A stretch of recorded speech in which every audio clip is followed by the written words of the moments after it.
That's right.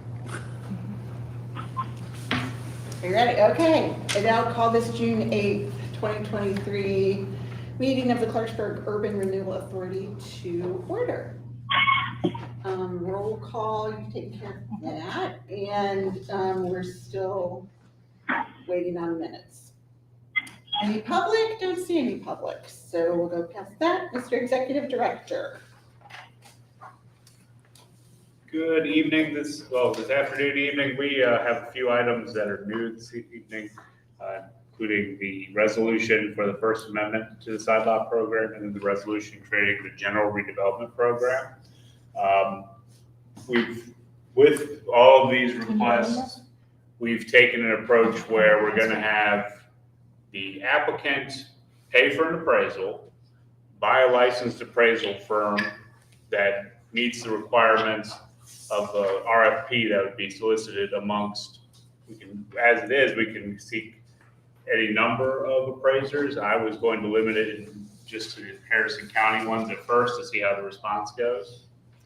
But there's a licensing board, so we're able to obtain direct contact information for licensed appraisers in the state of West Virginia by county. So we'll utilize that. Upon receiving the RFP back or receiving proposals back, the applicant can then choose one, proceed with having the appraisal completed. Once the appraisal is completed, the application is then good enough to come before you. You'll have that information in addition to the fair market value established by the Harris County Tax Assessor's Office, and then just general expenses related to the properties that we have related to, say, demolition, other maintenance costs that we have available. So that's the main items.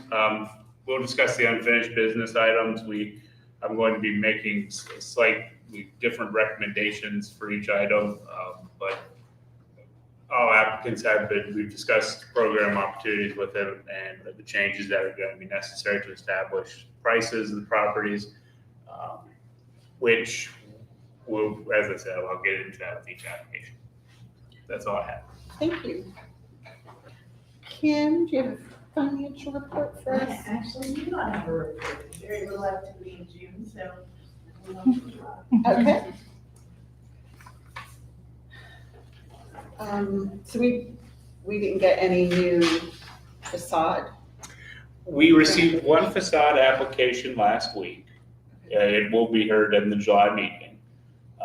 It's for Tony's, the ice cream on Pike Street. So we still have, we have a couple $1,000s that just roll out of our account? Well, my understanding from the last meeting, was that a resolution to increase the funding amount? That was for 23-24. Okay, so that money will be gone, the 2,000 but instead we'll have $70,000 now. Fair. Okay. I mean, I think it's really important that we, especially if we're asked, that we try to spend that money. I agree. You know, if there's any way between now and the 1st of July that we have an applicant or an application that fits, I mean, I think that's kind of our responsibility to try to find some way to use that funding. Is Tony's Ice Cream asking for something more than that? They're asking for the full 10,000. Yeah, because I think it would be good if you've had anybody come in over the course of the year that has smaller projects or some signage, or if we notice any of that. I mean, I would suggest that we did reach out to work with the mission on their mural project. Cost of that also greatly exceeded the remainder that we have in our account balance. So we understand, we tried to get some applications to take it, but with the deadline looming, the ability to get additional funds in July, we were not able to at this time. But So it sounds like people are waiting to get the full. yes. So we're going to be right back where we were last year. I mean, basically is what we're saying is we backed up spending our money because people are holding off and want these larger amounts. So we're going to use all this larger amount at the front But then people don't want, I mean, I can't imagine people not wanting a couple $1,000s. So I mean, I'm gonna struggle with that. So I think that sort of proves our point that by making this so large, people are putting together larger requests and larger projects, which is going to reduce the number of projects we can do. And then it's going to continue to leave money like this because people aren't going to ask for smaller amounts. They're going to try to ask for something huge. And in short order, we're not going to have enough money to do $10,000 grants. I mean, we were out of that by November. No, it was probably closer to February. But So so one of the solutions that we discussed last month would be targeting the grants to either have a certain amount that would be for smaller projects. So identifying beforehand that we're going to save at least 10,000, like some percentage of the total amount or either a set amount that would go just to grant facade projects under, like, say, $2,000 going back to the old guidelines. I think Amy? Yes. That was one of the proposals that I had mentioned before, but I didn't want to rewrite everything. I just wanted to take that 10,000 and I was thinking for these storefronts and that type of thing, these little businesses, if we took the 10,000 and allowed a storefront to get 2,500, that we're going to be able to do more storefronts. And then if you have a building owner that wants to apply, somehow we need to differentiate between a small business just coming into a storefront that, like I said before, is potentially there for 1 to 3 years. And if you look around Clarksburg, that's about the norm. And you make that 2,500. So now you can reach more people with that. But if there's somebody that owns a building, then they apply for the larger amount, because you're absolutely right that, you know, somebody comes in, oh, well, let's get $10,000 instead of just $2,500 for a sign or something. They're basically, that's part of their remodel budget. So that's all I got to say at this time. Which is kind of the situation that we created in the last revision. So, I mean, I think for right now we are where we are, but I'm not so happy with the fact that we're just letting money sit when we know there's need. And I mean, I think it's kind of backwards. Well, the other thing is too, we're on Facebook and that type of thing. Maybe we do a little media blitz that says, hey, our budget's coming to an end. If somebody would like to apply and put the dollar amount out there, maybe get somebody come in. Now, just not hand it to anybody, but say, hey, you got 2 weeks to get an application in to get, we'll just call it $2,700 and quote free money. I agree. Thank you. Thank you, Brian. I mean, I think if we can do that, and all of us just think, if you see somebody who knows something, it's, if they can do a small project, they can ask again in July, I mean, for something larger. But I think fiscal responsibility has us seek out somebody who can use this. I'm sure there are a lot of businesses that could use a couple $1,000s to paint or put a sign up or do something in Clarksburg. So maybe that can be on all of our radars. Would you like for staff to draft a resolution earmarking the 10,000 or a specific percentage of the facade grant funds for smaller projects? We can do that. I think the way it's written, we have the prerogative to dole out money however we want. And what's happened, not however we want, but up to $10,000. And this board has gone back and forth, not wanting to give smaller grants, feeling that people are expecting the larger grant proposals. And I think how this has borne out this spring is exactly that.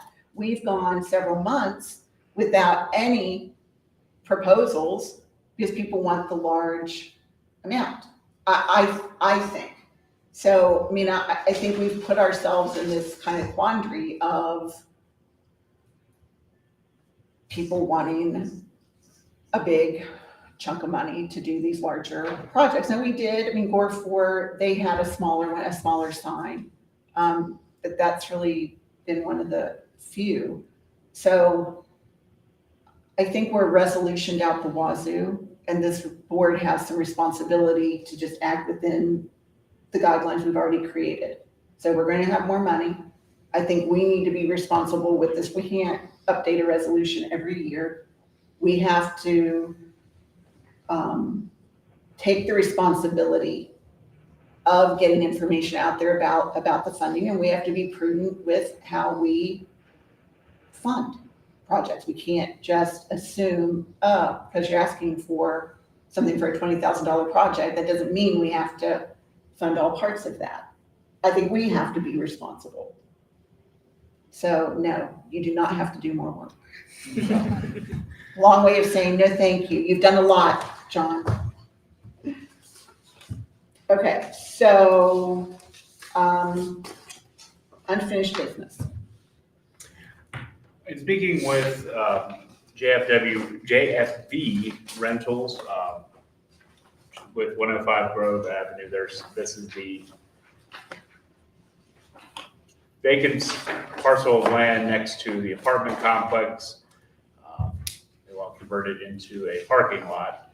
The issue identified with the applicant is that with the requirement of seeking an appraisal, the value of the property will be more than the request that he's offered, or the bid that he's provided. Let me pull that up. Yeah, $1,000. Yeah.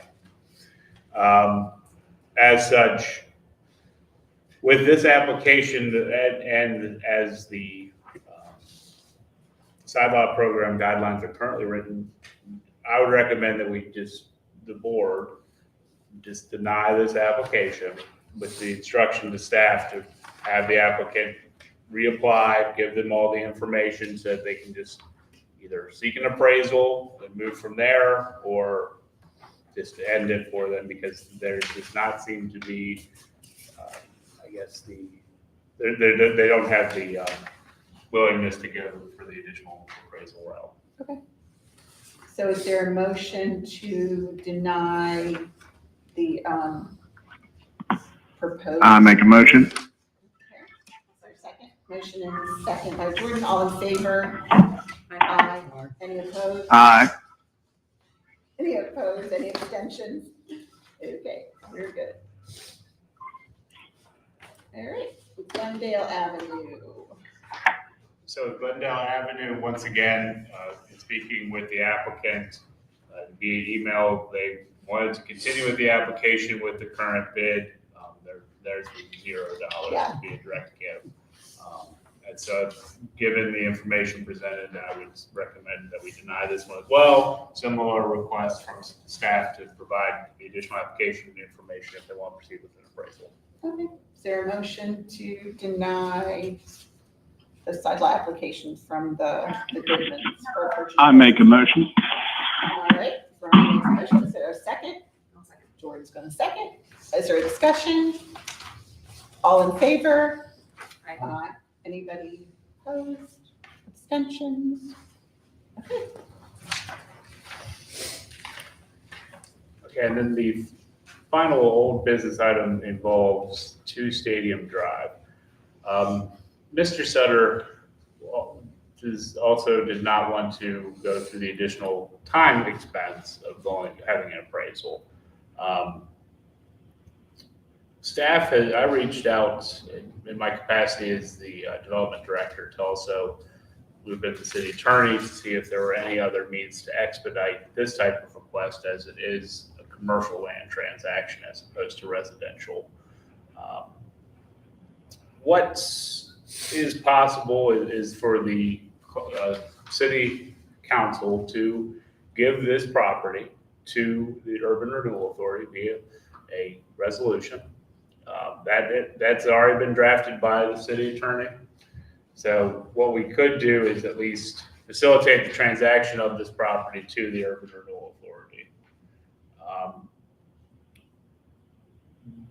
It would be, my understanding would be that this would also then allow for city council to provide direct input into these types of commercial land transactions, as opposed to generally what would be considered urban renewal activities that involve demolition. And his proposed price for it comes pretty close to how we're wanting to make this function in the future. So I think he's more consistent. So you're wanting us to do what? Or you're recommending? So the board can go a few different ways. You can table this request, you can approve this request.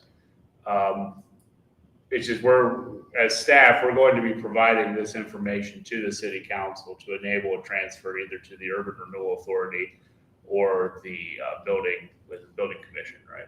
I believe that's, yeah, to allow for an actual sale of the property. Because otherwise what would occur is the city council has the prerogative to have an auction of the property, which that can go any number of ways, but it would probably not meet this bid, at least for the user, because it just provides us a better negotiation tactic at this point. That's all that being the city. So to move all this back around, staff would recommend that you do approve this one with the finding that it is acceptable to the city council. So with the caveat that they accept, or Yeah. that you're saying they already approve, or it has to go to them? It has to go to them. Okay. Okay. Are there any questions about that recommendation? Yeah, I couldn't hear, did they get an appraisal?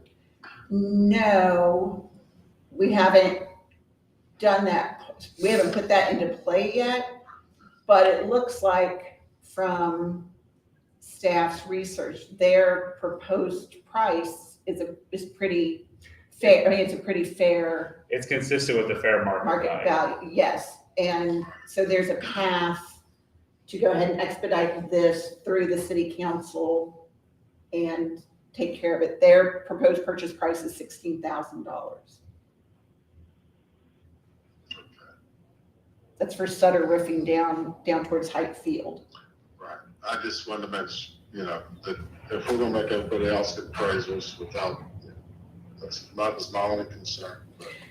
So one of the other options, is looking at the fair market value, and they, we've done that, so it looks pretty consistent from Mr. Whitmore's research with this. So is there a motion to accept the bid for 2 Stadium Drive by Sutter Roofing? Is there a motion to sell? Yeah, make that motion contingent on city council transferring the property to the URA. Okay, is there a second? Second. Jordan's the permanent second. Second. Any discussion? All in, These funds will go to the URA, the sell price. John's looking up at the sky for a minute. Well- He's thinking. I I'm mean, thinking if we own it, it's our money. general projects. Yeah, so then, no. Hey, John, I second that. But I thought if they transfer it to us for sale, does that not then become? It should. It's our property, it's our money. I think we should keep it. You can do, I mean, okay, so we could do that. We could recommend that, I will have to get with the city attorney to make sure we formulate the resolution correctly for city council, but you could make a recommendation that all proceeds stay with the URA.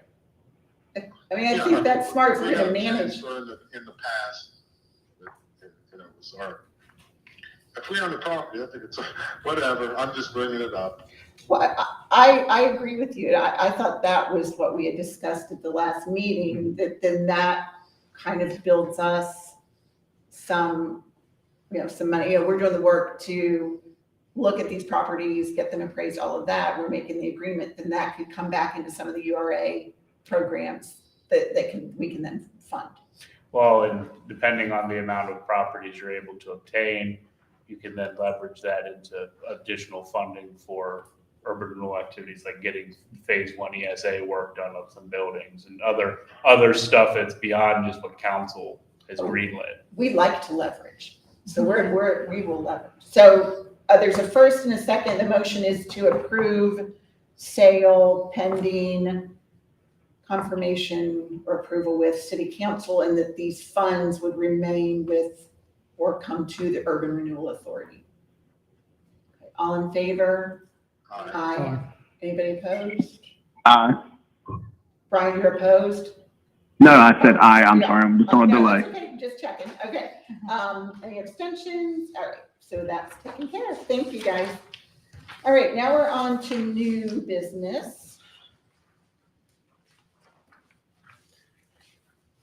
Okay, first up is the First Amendment to the side lot program.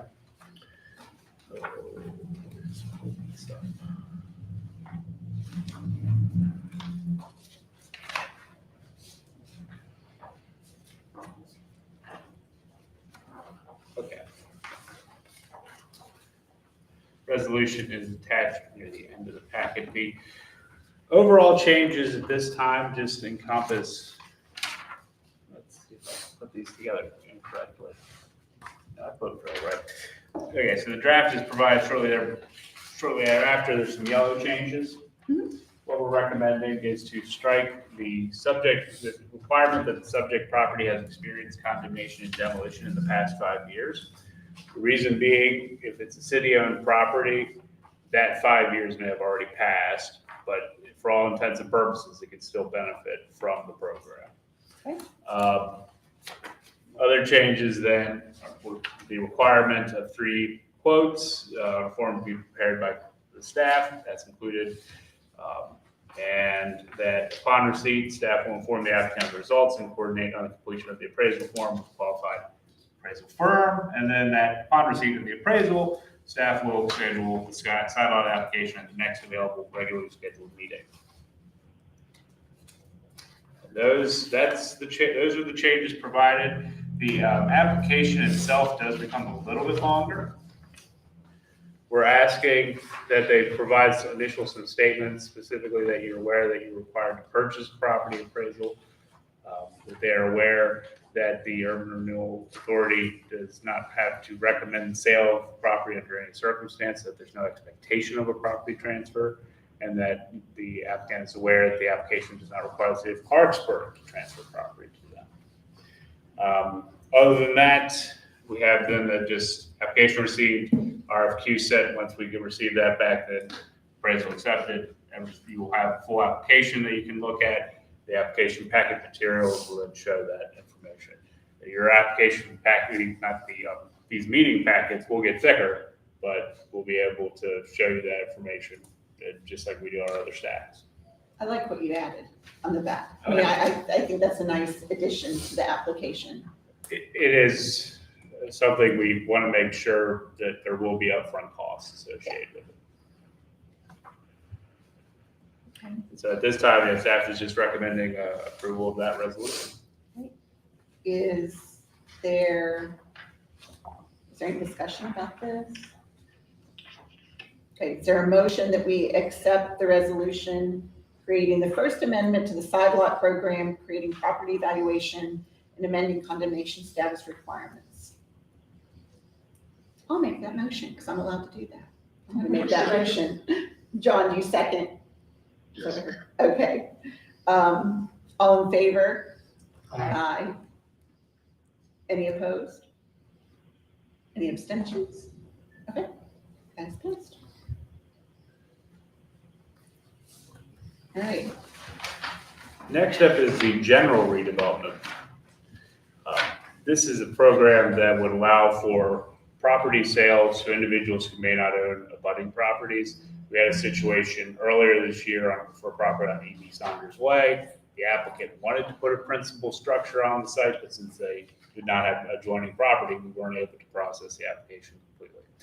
This would allow for a process where, very similar to the side lot program, but it allows for pretty much all properties that city owns to be utilized for these types of redevelopment activities. The applicant would have to, where is it? Yeah, so the applicant would have to provide transfer information. They had to,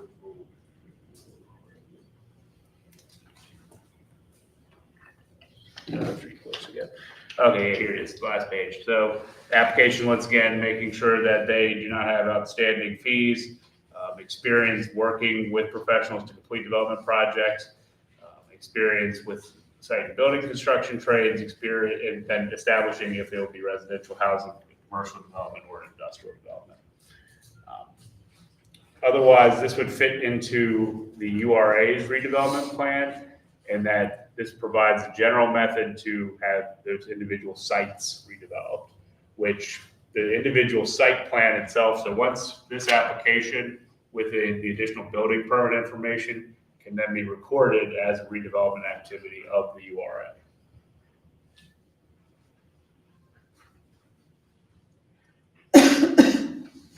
Are there any questions about that? I think this kind of came out of our discussion last meeting. Most of these properties are not, that the city currently has access or currently has ownership. They're not in commercial areas. There are few properties outside of the city, but most of the properties in the city that the URA would be engaged with are going to be in residential areas. So we're hopeful to be able to utilize this for residential housing development. And it's almost identical to the side lot Yeah. application, really. It's just allowing people that aren't connected to Yes. purchase the property. So would anybody like to make a motion adopting this resolution for the general redevelopment program? I'll make the motion. Oh, Jordan coming in with the motion. Is there a The second? redevelopment program. Sure. Okay, Steve with the second. Any discussion? Okay, all in- Just a question, has the city ever thought about just putting these lots up in public auction?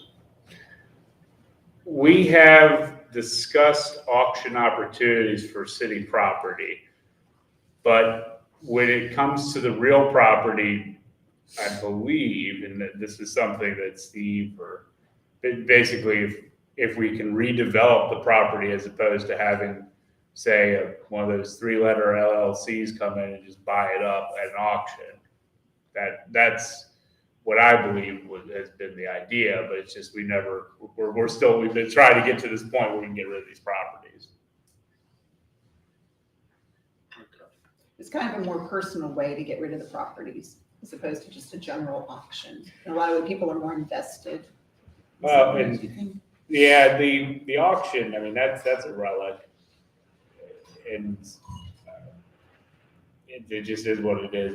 There's an alternative approach where the city could utilize home rule powers to do direct sales. And they would be utilizing this exact same process that you've just created. So we have a motion and a second. Any more discussion? All in favor, say aye. Aye. Aye. Any opposed? Aye. Abstention? Okay. All right, and the last thing we have to discuss is regular meeting date and time. This was brought up at the last meeting.